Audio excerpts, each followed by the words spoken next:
आम्ही निदर्शनं जी केलेली आहे तुम्ही बघितल्याप्रमाणे हिंदू धर्मावर बांगलादेशमध्ये किती अत्याचार झालेला आहे। तिथं 3 वर्षाच्या मुलांना फाशी देण्यात आलेली आहे। किती महिलांवर तिथं बलात्कार झालेले आहे। नवऱ्यासमोर बायकोचा, भावासमोर बहिणीचा बलात्कार झालेला आहे। आपले साधू संत तिथं अडकलेले आहे। त्यांच्याकडे सगळी रीतसर प्रोसेस असून सुद्धा त्यांना तिथं देशद्रोहाचा गुन्ह्यामध्ये अटक केलेली आहे।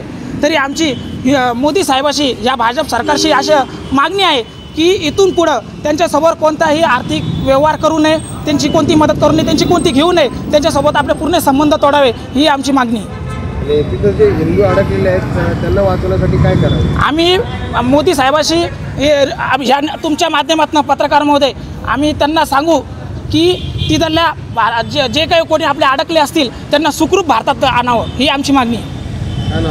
माझं नाव हिंदू क्रांती संघटना संस्थापक अध्यक्ष राजू काळे। बांगलादेशामध्ये आता 10 ते 15 दिवस राहिले हे अत्याचार सुरू आहे। चालू एवढ्या उशीर आंदोलन का करताय नेमकं? साहेब आता तुम्ही बघितल्याप्रमाणे सगळीकडे आंदोलनं चालू आहे, बरोबर आहे। आणि आमचं म्हणणं काय आहे की इथून पुढं सगळ्या भारतामध्ये जेवढे 80 कोटी हिंदू आहे त्यांनी सगळ्यांनी पटापट निदर्शनं करून लवकरात लवकर ही बाब सरकारच्या लक्षात आणून द्यावी ही आमची इच्छा आहे। बांगलादेशाचे पंतप्रधान बेनजीर भुट्टो यांना संरक्षण दिलेलं आहे भारतानं, ती आत्ताचे जे पंतप्रधान त्याबद्दल मला जास्त फारशी काही माहिती नाही आहे, मी अभ्यास करून त्याच्यावर कळवतो। आता हे जे पण प्रकरण चालू आहे आणि याच्यावर सरकार आता जे पण आता नवीन बसलेली आहे आणि लवकरच लवकर याच्यावर जे पण आता ते कारवाई करणार आहे आम्ही हे सगळं बघून आणि याच्यापुढं जे पण सरकार करणार आहे आम्ही यांच्यासोबत राहणार आहे।